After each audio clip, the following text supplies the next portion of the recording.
Hello investors. मैं आज आपके लिए लाया हूँ टेक्नो फंडा इन्वेस्टर चैनल। मैं एक खुद इंडिविजुअल इन्वेस्टर हूँ और मैं मानता हूँ कि हमें इन्वेस्टिंग करना चाहिए अपने इंडिपेंडेंस के लिए। तो बेसिकली मेरे जो भी इन्वेस्टमेंट रहते हैं वो टेक्निकल और फंडामेंटल दोनों एस्पेक्ट्स को मिला के बनते हैं। तो आई थॉट कि it is good to share. अगर कुछ अच्छा काम कर रहे हैं, मैं अगर कुछ अच्छा मुझे अगर कुछ अच्छा मिल रहा है और मुझसे अगर कोई फ़ायदा ले सकते हैं तो आई शुड कीप शेयरिंग। तो इसीलिए आज इस नए चैनल के थ्रू मैं आपके पास आया हूँ और मैं आपसे मेरे जो भी इन्वेस्टमेंट आइडियाज़ वगैरह जो भी मैं अपने लिए करता हूँ स्टडी वगैरह, वो मैं आपके साथ शेयर करूँगा। तो आज बेसिकली मैं माइंस इंडस्ट्री के ऊपर मेरा टॉपिक रहेगा और इसमें जो दो दिग्गज कंपनी है जो कि अल्काइल अमाइंस और बालाजी अमाइंस, वो सेंटर पॉइंट रहेंगे और उनका कंपैरिजन होगा। तो चलिए शुरू करते हैं हम ये comparison between alkyl amines and Balaji amines. Basic point जो रहेंगे डिस्कशन के और कंपैरिजन के, वो इस मुताबिक रहेंगे। उनके स्टॉक का प्राइस का कंपैरिजन कंपैरिजन होगा उनके फाइनेंशियल स्नैपशॉट्स का, क्वार्टरली परफॉर्मेंस, पीएनएल स्टेटमेंट और जो कि बाला माइंस के रिलेटेड कोई इंपॉर्टेंट अपडेट है उसके रिलेटेड रहेगा। क्या गेम चेंजिंग पॉइंट्स है और कंक्लूजन मेरी ओर से, रिमार्क्स मेरी ओर से और मेरा डिस्क्लोजर इस वीडियो के रिगार्डिंग और इस इन कंपनीज के रिगार्डिंग। तो इसमें काफ़ी ज़्यादा डीप में जाके मैंने अंडरस्टैंडिंग डेवलप करके मैं आपके साथ शेयर कर रहा हूँ। तो वीडियो के अंत तक बने रहिएगा। और यदि आपको ये वीडियो का कंटेंट या उसकी मेरी स्ट्रेटेजी या थॉट प्रोसेस में कोई चेंज या जो भी आपके इनपुट्स और फीडबैक्स हो, आप मेरे साथ कमेंट सेक्शन में शेयर कर सकते हैं। और यदि आपको हेल्पफुल रहता है तो आप इस वीडियो को लाइक, कमेंट या शेयर कर सकते हैं। तो हमें आपकी तरफ से सपोर्ट बना रहेगा। तो चलिए शुरू करते हैं स्टॉक प्राइस कंपैरिजन से। तो ये है स्टॉक प्राइस कंपैरिजन। जो डार्क लाइन है वो है अल्फा एलिमेंट्स की और ये जो है बालाजी एमाइंस की। ये जो मैंने डेटा लिया है वो एनएसई की वेबसाइट से 11 मई से आज तक का डेटा है, अपडेटेड है आज की प्राइसेस में। तो आप देख सकते हैं किस तरीके से जो प्राइस मूवमेंट चल रही है दोनों कंपनी में, ऑलमोस्ट ऑलमोस्ट सिमिलर है, दोनों ही आउट परफॉर्मिंग कंपनीज है। और जो बेसिक डिफरेंस बनता है वो सिर्फ और सिर्फ मेरे ख्याल से मैनेजमेंट के थॉट प्रोसेस, उनकी साइकोलॉजी और उनकी स्ट्रेटेजी पे बनेगा। तो इसके ऊपर हम डीप रिसर्च और डीप डिस्कशन करेंगे। तो नेक्स्ट टॉपिक बनेगा हमारा ये बालाजी एमाइंस फाइनेंशियल स्नैपशॉट का। बेसिकली मैं मार्केट कैप और स्टॉक पी के ऊपर थोड़ा कम फोकस करता हूँ, फिर भी आप सबके लिए शेयर कर रहा हूँ। मार्केट कैप 11,000, स्टॉक पी 32 का है बालाजी इमेज का। मैं जिसके ऊपर सबसे ज़्यादा फोकस करता हूँ वो है R O C E, R O E, sales growth of 5 years, return over 5 years, profit का जो परसेंटेज रहता है। और सिर्फ लॉन्ग टर्म के लिए नहीं जा रहे हैं। लॉन्ग टर्म तो एक एवरेज बना रहता है। जब भी परफॉर्मेंस अच्छा होगा तो लॉन्ग टर्म का एवरेज जो होगा वो हमें ऊपर ही आएगा। मगर हमें माइन्यूटली जो देखना है, अगर इन्वेस्टमेंट्स को रिस्पॉन्सिबली देखना है तो क्वार्टर ऑन क्वार्टर भी हमें इनके परफॉर्मेंस का ट्रैकिंग करना रहेगा। तो इनको इस क्वार्टर का इनका जो सेल्स का रेवेन्यू का फिगर है वो 44.1% का ग्रोथ और प्रॉफिट का है 19.5% का ग्रोथ। अगर हम इसको फिर कंपेयर करते हैं अल्काइल अमाइंस से, तो अल्काइल अमाइंस का बेसिक है मार्केट कैप 17,000 करोड़, वो 11,000 करोड़, ये 17,000 करोड़, ज़्यादा डिफरेंस नहीं है। स्टॉक भी बालाजी अमाइंस से दुगना है, 63.1 है। जबकि देखने जाएंगे तो बाकी के फिगर्स भी उसी कंपैरिजन में थोड़े बेहतर भी है।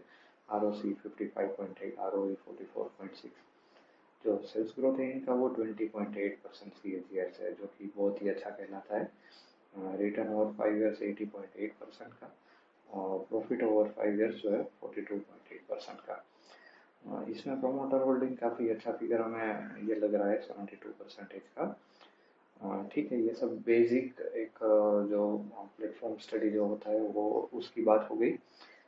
इसका जो क्वार्टर्स, अभी जो बात करते हैं रिसेंट परफॉर्मेंस की, तो इसका जो क्वार्टर का सेल्स ग्रोथ है वो हमें कम होता हुआ दिख रहा है, और उसके सामने जो प्रॉफिट है वो हमें माइनस में जाता हुआ दिख रहा है, उसका ग्रोथ परसेंटेज।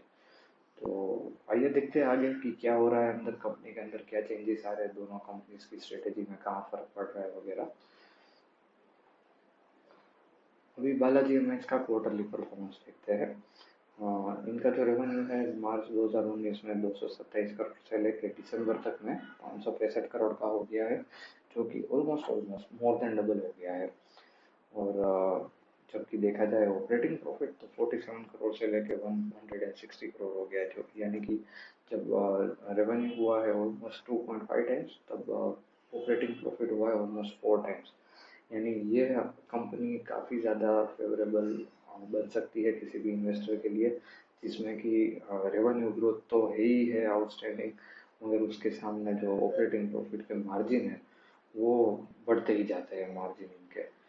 तो that is a very favorable scenario for any investor to look for a long term investment. दूसरी चीज़ अगर हम यहाँ पे देखने जाए तो वो है ईपीएस, यानी कि ऑपरेटिंग प्रॉफिट मार्जिन वगैरह हम सब ग्रोथ होते हुए देख रहे हैं, मगर इन्वेस्टर की वेल्थ जो है, इन्वेस्टर का जो पोर्शन है वो कहाँ पे हमें बढ़ता हुआ दिख रहा है, जो ईपीएस में आता है। तो ईपीएस है वो 8.16 था, उससे बढ़कर वो सीधा 27.64 का हो गया, यानी कि मोर देन थ्री टाइम्स। जो इन्वेस्टर का जो अर्निंग पर शेयर है वो मोर देन थ्री टाइम्स हो गया है, 3.5 टाइम्स इतना हो गया है। अभी देखते हैं अल्काइल अमीन्स का।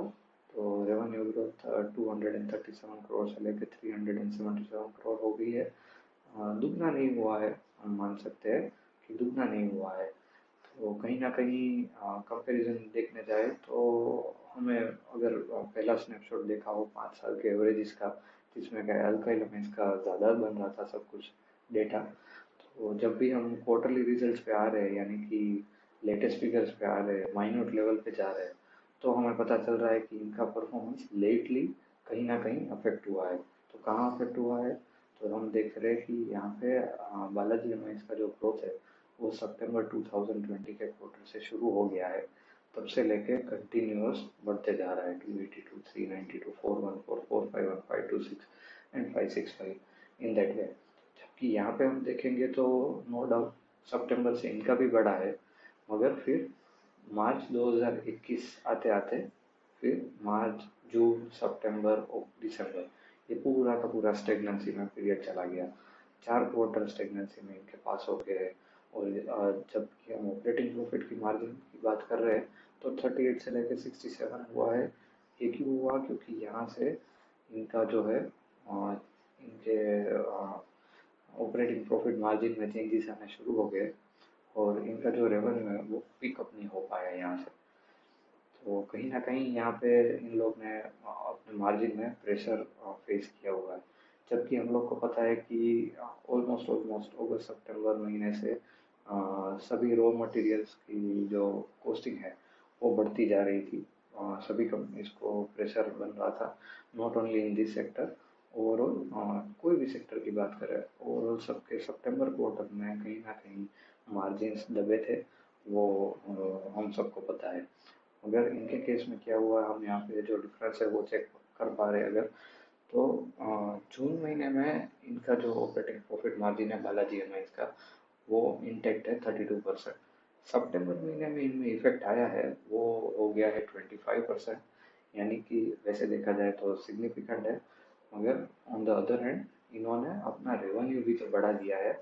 और साथ में देखा जाए तो जो ऑपरेटिंग प्रॉफिट का जो फिगर है, अल्टीमेट फिगर, वो उतना अफेक्ट नहीं हुआ है। ओवरऑल 12 करोड़ का अफेक्ट हुआ है, यानी कि जबकि देखा जाए दूसरी कंपनीज का तो काफ़ी ज़्यादा अफेक्ट हुआ है, उसके सामने बालाजी एमएस का इतना अफेक्ट नहीं हुआ। और जो सितंबर क्वार्टर का जो इनका इन्वेस्टर कॉन्फ्रेंस कॉल हुआ था, उसमें हमसे पूछा गया था कि ये जो मार्जिन का प्रेशर बना है आपकी कंपनी के ऊपर, आप क्या एक्सपेक्ट कर रहे हो कि कब तक आप ट्रांसफ़र कर पाओगे आपका कॉस्ट जो क्लाइंट के ऊपर।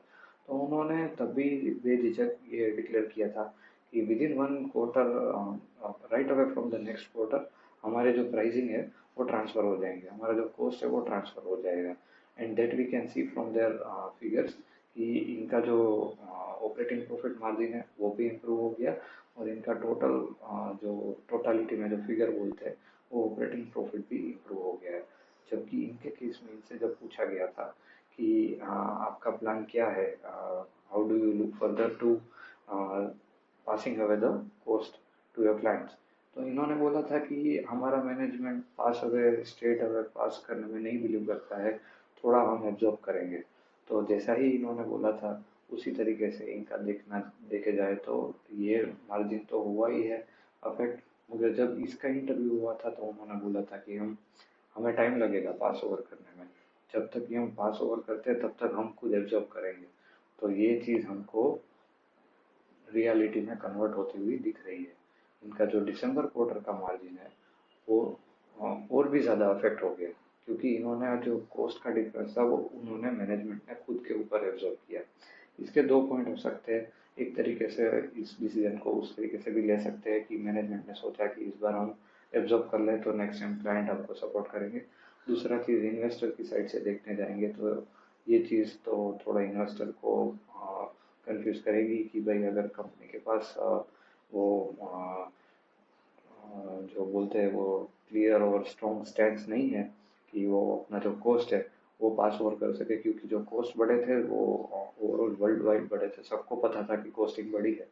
तो इनके पास प्राइसिंग का डोमिनेंस जो है कि नहीं है उसके ऊपर क्वेश्चन 110% इन्वेस्टर को बनेगा। दूसरा चीज़ की रियलिटी में अफेक्ट तो हुआ ही है इनका फाइनेंशियल। चलो हम देख लेते हैं थोड़े बड़े फिगर्स जो कि पी एन एल स्टेटमेंट के थ्रू 11-12 साल का कंपैरिजन करते हैं। रेवेन्यू जो था इनका 256 करोड़, बालाजी में इसका है 256 करोड़ से लेके 1308 करोड़ का हो गया है, यानी कि ऑलमोस्ट ऑलमोस्ट 5 to 5.5 टाइम्स इतना हो गया है। उसके सामने जब हम देखने जाते हैं ऑपरेटिंग प्रॉफिट तो वो 46 से लेके 373 का हो गया है। तो that is almost 8 times I guess. तो उन्होंने जो अपना ऑपरेटिंग प्रॉफिट मार्जिन है वो कंटिन्यूसली स्ट्रेंथन ही किया है। और उसके साथ साथ में हम अगर देखेंगे तो यहाँ से सीधा पिकअप हो गया है। जब यहाँ पे कंपेयर करेंगे मार्च 2017 से 18 के बीच में तो इनका रेवेन्यू जो है वो बिल्कुल ही पिकअप हो गया है।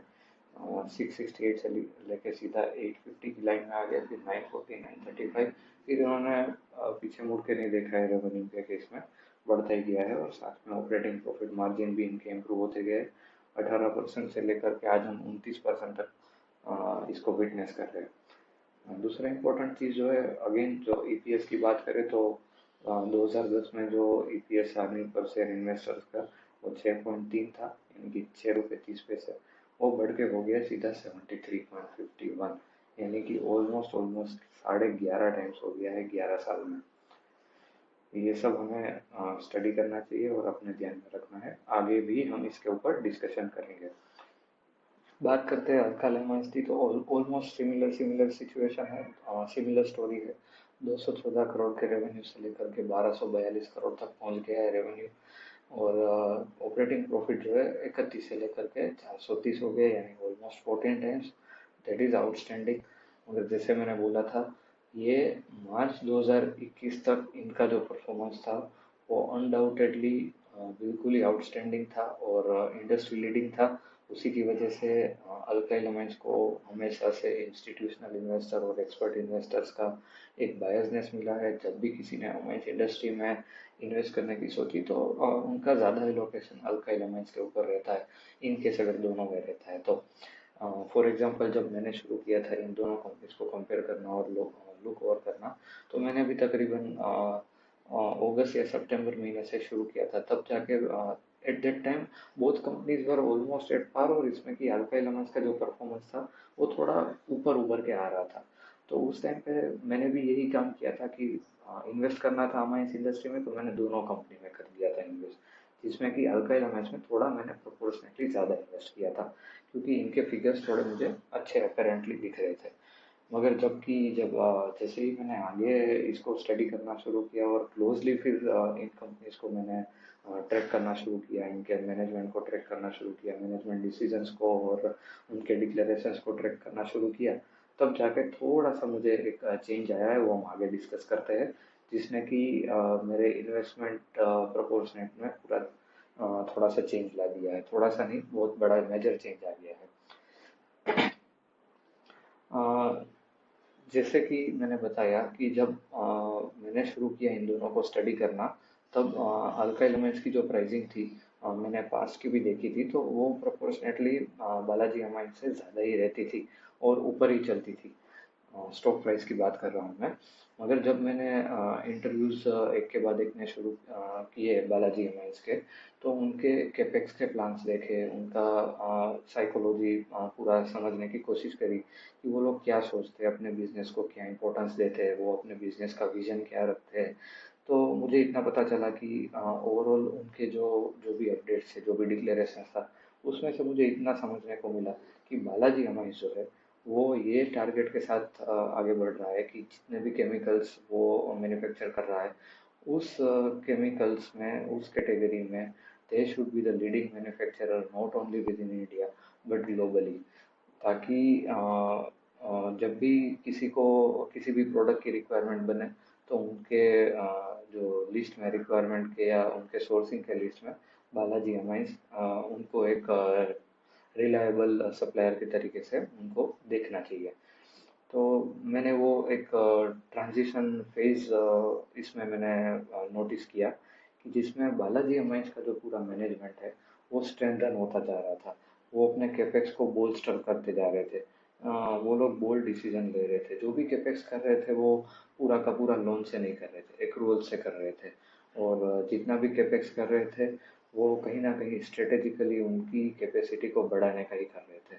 और ना ही वो सिर्फ कैपेक्स कर रहे थे, मगर अपने प्लांट का डीबोटलनेकिंग प्रोसेस भी कर रहे थे, जिससे कि उनकी इंटरनल कैपेसिटी भी बढ़े।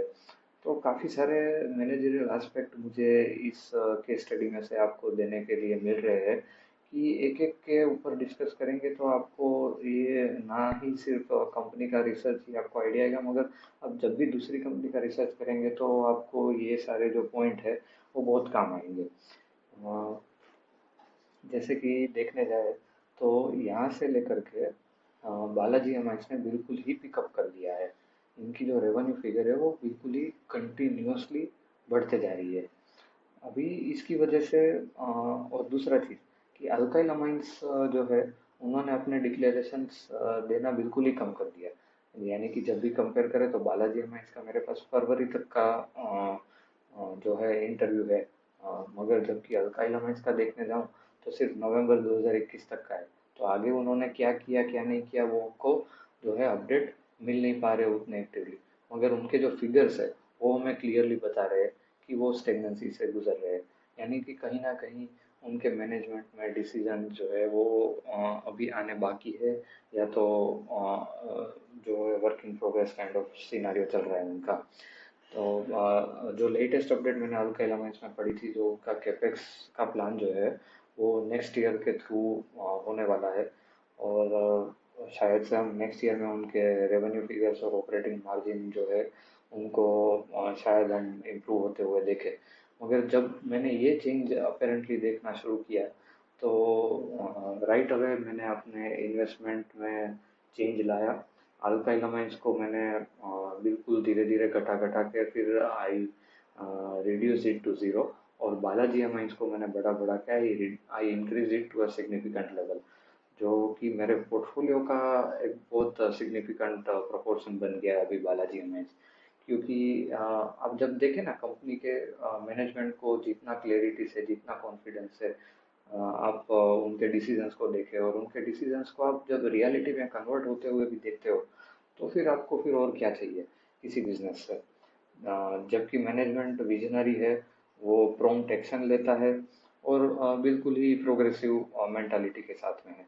तो आपको उस कंपनी को एक चांस और एक स्ट्रॉन्ग चांस देना ही चाहिए। वो थॉट से मैंने बालाजी एमाइंस को बहुत ही सिग्निफिकेंट प्रोपोर्शन दिया है मेरे इन्वेस्टमेंट पोर्टफोलियो में। अभी देखते हैं हम कि बालाजी अमाइंस में एक बहुत ही इम्पोर्टेंट अपडेट आई है, जो जो मैं आपको बता रहा था कि ग्रेजुअली क्या क्या चेंजेस आए, जिससे कि मेरा जो डिसीजन है, इन्वेस्टमेंट डिसीजन, वो कैसे चेंज होता गया time to time. Balaji Amines को एक क्लियरेंस मिला डीएमसी करके, डी मिथाइल कार्बोनेट केमिकल बनाने का, मैन्युफैक्चर करने का, जो कि लिथियम और कार्बोनेट पॉलीकार्बोनेट बैटरी बनाने में काम आता है। अभी आप मैं सब जानते हैं कि ईवी इंडस्ट्री किस तरीके से आगे बढ़ रही है और किस तरीके से आगे बढ़ने वाली है, उसका आउटलुक क्या है। सोलर पावर और रिन्यूएबल एनर्जी के ऊपर किस तरीके से पूरा झुकाव वर्ल्ड वाइड बन रहा है। तो उसके चलते बैटरी तो इम्परेटिव है। बिना बैटरी के तो कुछ भी चलने नहीं वाला है। आप अगर रूफटॉप की बात करें या फिर कार की बात करें या टू व्हीलर की, थ्री व्हीलर की, किसी भी इलेक्ट्रिक आइटम की बात करें तो उसमें बैटरी तो इनएविटेबल है। तो इंडिया में भी सेम केस है, बैटरीज इनएविटेबल है, मगर बैटरी का जो एक केमिकल है डीएमसी करके जिसकी हम अभी बात कर रहे हैं, वो सिर्फ और सिर्फ चाइना से मिल रहा है। तो और ये इंडिया की जो एक्सक्यूज मी सॉरी, तो इंडिया की जो पर ईयर एनुअल डिमांड है वो 8,000 मेट्रिक टन पर एनम की है। 8,000 मेट्रिक टन की, जो 100% हम लोग इंपोर्ट के ऊपर डिपेंडेंट रहे। तो बालाजी अमाइंस ने क्या किया, इसका मैन्युफैक्चरिंग करने का पिच किया और इसको गवर्नमेंट के इंसेंटिव से बैक भी किया गया इसके डिसीजन को। और इस प्रोजेक्ट को एक मेगा प्रोजेक्ट के तरीके से अनाउंस भी किया गया। अभी जो बालाजी अमाइंस का, जैसे मैं आपको पहले बता रहा था कि इनकी जो साइकोलॉजी है वो साइकोलॉजी ये है कि ये जो भी बनाएंगे वो इंडस्ट्री लीडिंग होना चाहिए और वो उस इंडस्ट्री में उस प्रोडक्ट में लीडिंग मैन्युफैक्चर होना चाहिए। तो क्या किया बालाजी ने, वो चीज़ उसको फिर से प्रूव करते हुए दिख रहे। जबकि इंडिया की demand 8,000 metric ton per annum थी, तो बालाजी अमाइंस ने इंस्टॉल कैपेसिटी किया 10,000 से 12,000 मेट्रिक टन पर एनम। इसमें दो चीज़ दिखाई दे रही है। एक तो है उनका विजन, यानी कि जो भी ये केमिकल है वो ज़्यादा से ज़्यादा डिमांड में आगे आगे आते आगे समय में वो होने ही वाला है, क्योंकि बैटरीज के ऊपर और रिन्यूएबल एनर्जी के ऊपर जो शिफ्ट है वो तो अभी जस्ट शुरू हुआ है। अभी तो हम लोग सिर्फ टिप ऑफ द आइसबर्ग देख रहे हैं ना। तो इन्होंने क्या किया, शुरुआत में ही सीधा 10 से 12,000 मेट्रिक टन पर एनम का कैपेसिटी इंस्टॉल कर दिया। तो जबकि डिमांड है 8,000 मेट्रिक टन का। तो बालाजी अमाइंस ने क्या बताया कि हम 8,000 मेट्रिक टन पर एनम के सामने ये जो इंस्टॉल कैपेसिटी है, तो हम लोग के लिए एक अपॉर्चुनिटी ये भी खुल जाता है कि हम लोग एक्सपोर्ट भी करेंगे। अभी आप में सब जानते हैं कि जो भी डिपेंडेंसी ग्लोबली बन रही है चाइना के ऊपर, तो आफ्टर कोविड सबका ये बन रहा है कि चाइना प्लस वन की थीम बन रही है। चाइना प्लस वन की थीम यानी जो जैसे कि पहले सारी कंट्रीज अपना पूरा का पूरा मैन्युफैक्चरिंग का डिपेंडेंस चाइना के ऊपर रख रहे थे, तो अभी वो लोग ग्रेजुअली थोड़ा सा कोशियस होने लगे हैं, जो डिपेंडेंस है थोड़ा सा डाइवर्सिफाई करना शुरू कर दिया है। तो उस तरीके से अगर बालाजी अमाइंस अगर इमर्ज होता है as a manufacturing unit of DMC, तो हो सकता है कि इनके लिए एक्सपोर्ट्स का डोर ओपन ही रहे इजीली, क्योंकि सबको चाइना प्लस वन थीम बन रही है, एक रिलायबल सोर्स बन रहा है। दूसरा कि फाइनेंसिंग करे तो वैसी कंट्री को करे जो कि एक्सपांशन मेजर्स में इन्वॉल्व ना हो। जैसे कि इंडिया है वो कहीं से भी एक्सपांशन मेजर्स में ये जो है वो इन्वॉल्व नहीं है, और खामखा के वोट्स वगैरह में भी इन्वॉल्व नहीं है कोई। वैसे वाले इकोनॉमिक डिसीजंस भी इंडिया से नहीं बन रहे जो कि जियोपार्डाइज कर दे इंडिया की इकोनॉमी को। तो इनके लिए एक्सपोर्ट्स का जो डोर है वो मेरे ख्याल से बहुत इजीली ओपन हो जाएगा। अभी आप एक और चीज़ ये समझिए कि जब जबकि ये पूरा प्लांट Q1 FY23 में मैन्युफैक्चरिंग करना शुरू कर देगा, तो अभी भी हम जो देख रहे हैं कि इनका जो रेवेन्यू है वो एक्सपोनेंशियली आगे बढ़ता जा रहा है। तो सोचिए कि जब ये चीज़ ऐड हो जाएगी रेवेन्यू में, तो कितना रेवेन्यू हो जाएगा और उसके सामने प्रॉफिटेबिलिटी बन के फिर ऑपरेटिंग प्रॉफिट कहाँ पे इनके आगे जाके रीच आउट करेंगे। तो ये एक पूरा का पूरा ऐसा सेगमेंट हो गया जिसमें इनको कंपटीशन भी नहीं आने वाला है। इस इंडस्ट्री में एंट्री बैरियर भी होने वाला है। तीसरा चीज़ की गवर्नमेंट का सपोर्ट भी मिला हुआ है, इंसेंटिव बेस्ड ये पूरा स्कीम है। तो बालाजी हमें इसको through out through all the dimensions इनको बेनिफिट है कि जल्दी ही इनका ये यूनिट जो है वो कोई जियोपर्डाइज नहीं होने वाला है, इसके ऊपर कोई प्रॉब्लम नहीं आने वाली है। प्राइसिंग के ऊपर पूरा इनका कंट्रोल रहने वाला है क्योंकि they are the sole manufacturer. तो ये सारी चीज़ें हमें देखनी चाहिए किसी भी कंपनी में कि जो भी इनके प्रोडक्ट है उसमें एंट्री बैरियर कैसा है, कंपटीशन कैसा है, गवर्नमेंट का सपोर्ट है कि नहीं है, अ, ये इंडस्ट्री को टेलविंड बेनिफिट्स है कि नहीं है, जैसे कि ये रिन्यूएबल एनर्जी सेगमेंट है, अभी ग्लोबली टेलविंड्स है इस इंडस्ट्री को। तो मेरे ख्याल से मैं थोड़ा जो है मेरा बायसनेस बालाजी के ऊपर गया है। तो बालाजी के ऊपर जाते जाते मैं आपको थोड़ा ये भी समझाऊंगा कि नो डाउट मैंने फाइनेंशियली वगैरह समझा है कि किस पॉइंट की वजह से क्या दिख रहा है और मैंने क्या चेंज किया, मगर अभी इन डेप्थ में आपको बता रहा हूँ कि क्या क्या चेंजेस आए।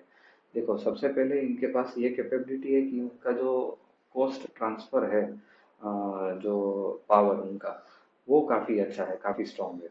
उन्होंने विद इन सिंगल क्वार्टर पूरा अपना कॉस्ट जो है वो ट्रांसफर करना शुरू कर दिया अपने क्लाइंट्स के ऊपर।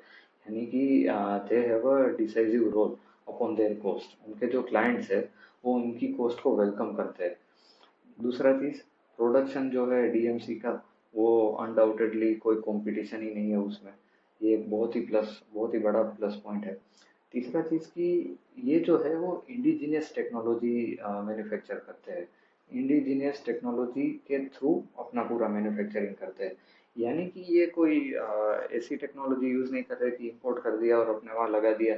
वहाँ अगर आप किसी मैन्युफैक्चरिंग ग्रुप के साथ कनेक्टेड हो तो आपको पता चलेगा कि जो भी इंपोर्टेड मशीनरी वगैरह होते हैं, यूरोप से आते हैं या अमेरिका से आते हैं, ऑस्ट्रेलिया वगैरह से आते हैं, तो उनकी जो मैन्युफैक्चरिंग कैपेसिटी है वो एक लिमिट पे होती है और वहाँ पे बने हुए मशीन होते हैं, तो उनको थोड़ा क्लाइमेट का वगैरह का, वेदर का भी रिक्वायरमेंट वो उस तरीके से बने हुए होते हैं कि यहाँ पे हमें बिल्कुल ही उसको एसी चैम्बर वगैरह सब प्रोवाइड करना रहता है।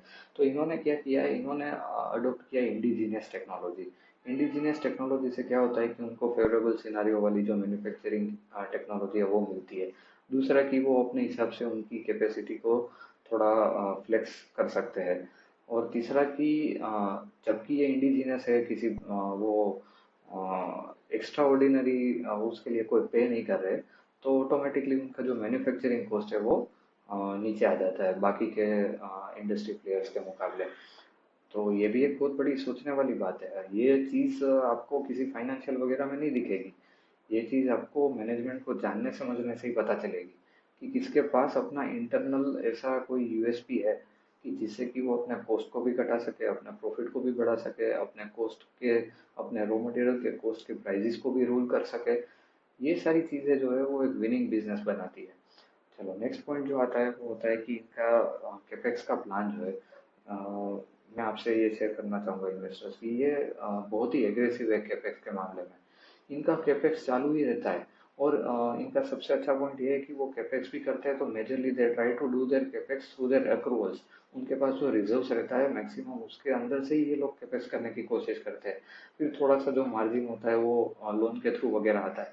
मगर इनकी जो साइकिल है जर्नी, उनका जो टर्नओवर साइकिल है वही इतना स्ट्रॉन्ग है कि अगर लोन भी लिया तो तुरंत ही उनको नेक्स्ट क्वार्टर में उतना सारा वो अपने आप से ही वो प्रॉफिट बन जाता है और उतना अपने पास वापस से कैश आ जाता है कि वो लोन को रीपे कर सकते हैं इजीली।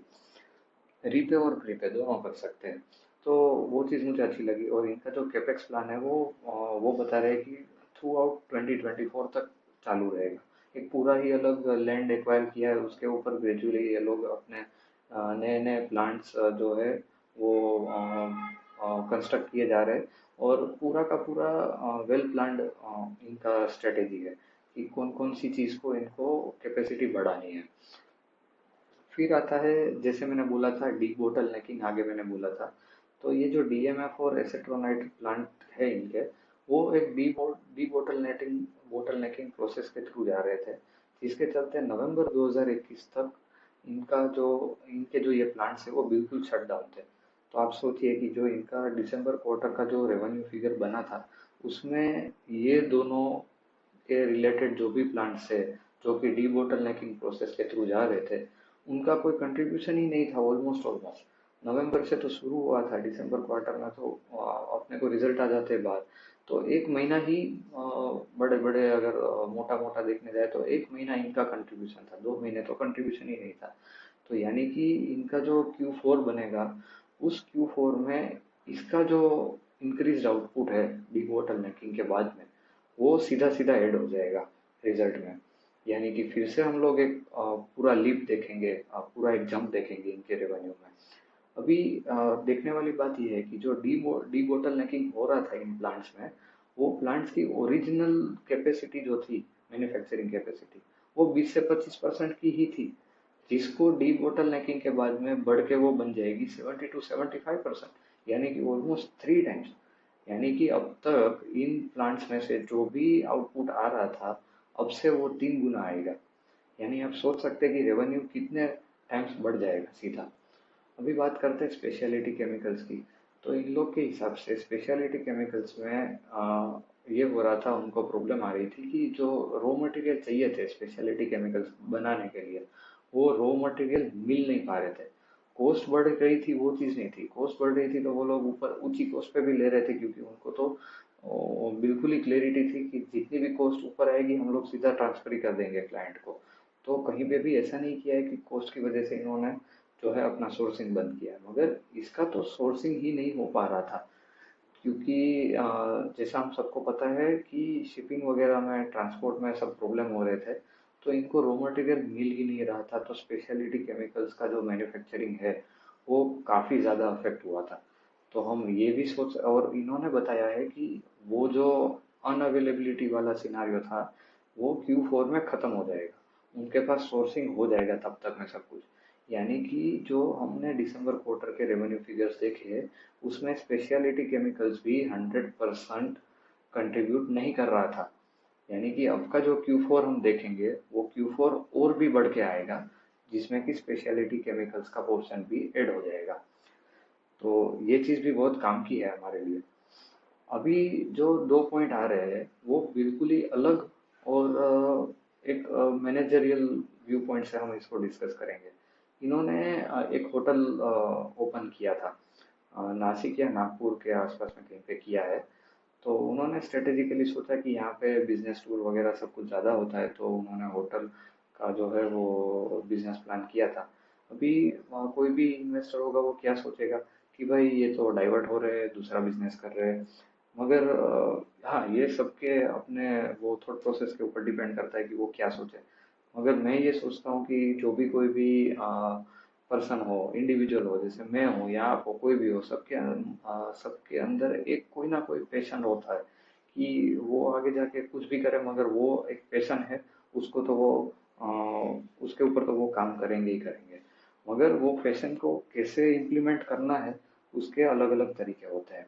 जैसे कि हो सकता है कि इनका होटल डिवीजन का एक पैशन हो, तो पैशन के साथ साथ में अगर उनको कॉन्फिडेंस हो, कि उनको पता हो कि ये बिजनेस कैसे रन होता है, वो कैसे इसको आगे देख रहे विजन के हिसाब से, तब भी जाके उन्होंने होटल डिवीजन के बिजनेस को ये मेन लाइन बिजनेस के साथ ऐड किया होगा। अदरवाइज कोई नहीं करेगा, वो अलग बिजनेस करेंगे, किसी को पता भी नहीं चलेगा, नई कंपनी खोल के नया बिजनेस करेंगे। मगर इन्होंने इसमें सब्सिडियरी बनाई है। और ये जो होटल डिवीजन है वो अकेले मैनेज नहीं कर रहे।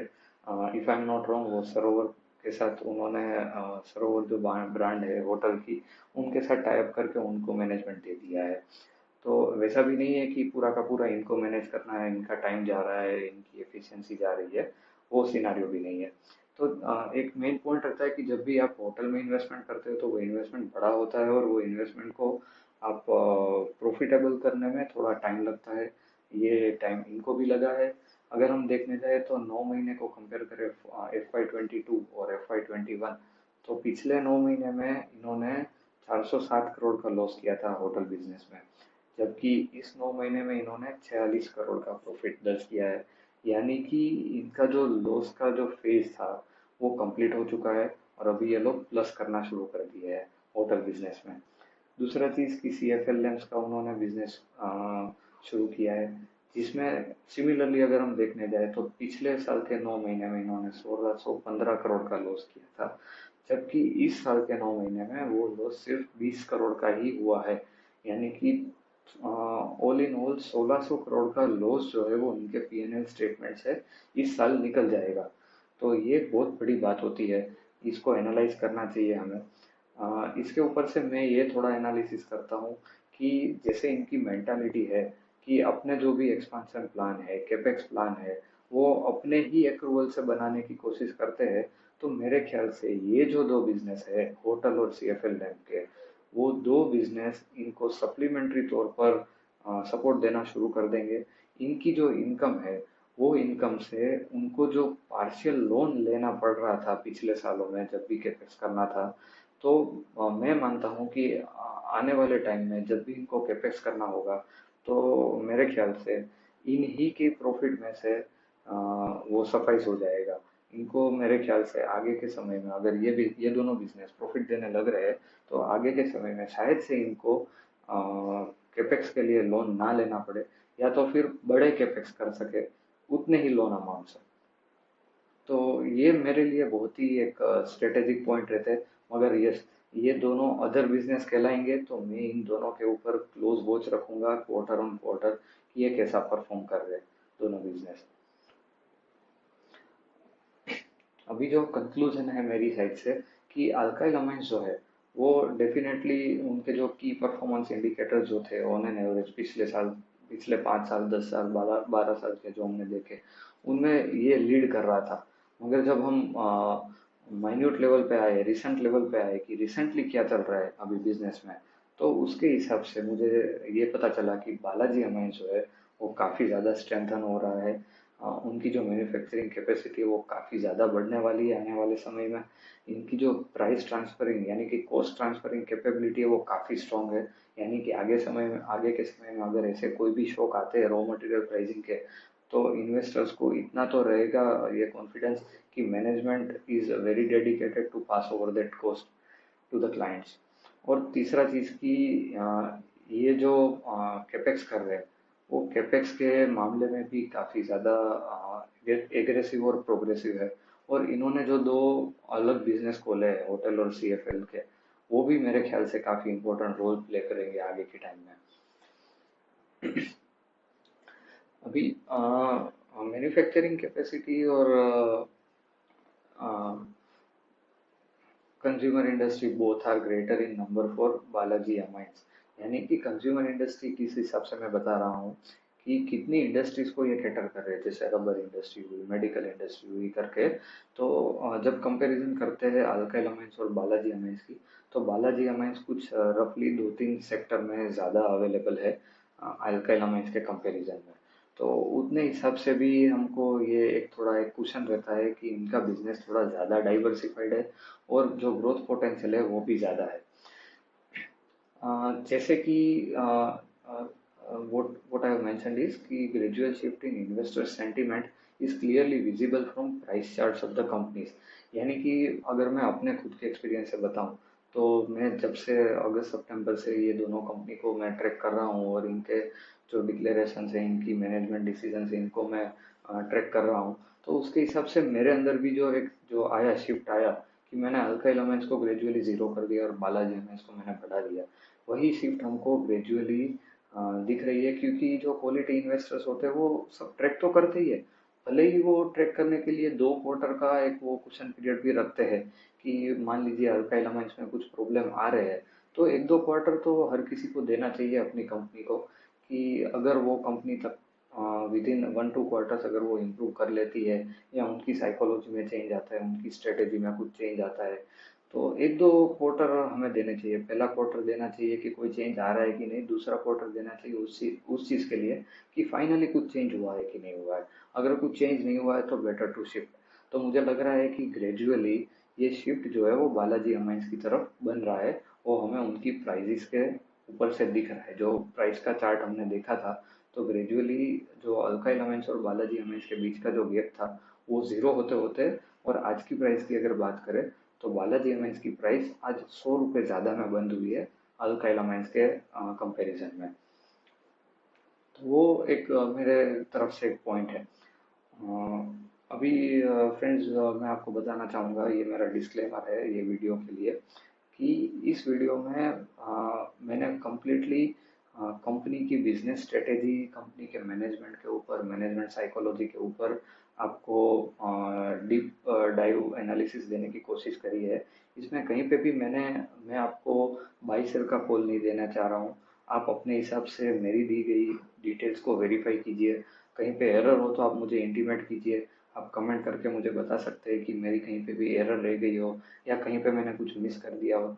तो आप अपने एंड से थरो चेक कीजिए ये दोनों के बीच में कंपैरिजन जो मैंने बताया हो सकता है कि आपको कुछ ऐसे पॉइंट्स मिले जो कि अल्काइल अमाइंस को ज़्यादा फेवर करते हो, या किसी को ऐसे पॉइंट्स मिले कि मेरे से भी ज़्यादा बालाजी अमाइंस के पॉजिटिव पॉइंट्स आपको मिले। तो ये किसी भी तरीके से कोई बाय सेल कॉल नहीं है, सिर्फ और सिर्फ कंपनी के बिजनेस के ऊपर और कंपनी के मैनेजमेंट के ऊपर जो पॉइंट्स मुझे स्टडी मिल रहा है उसके ऊपर ये वीडियो मैंने बनाया है।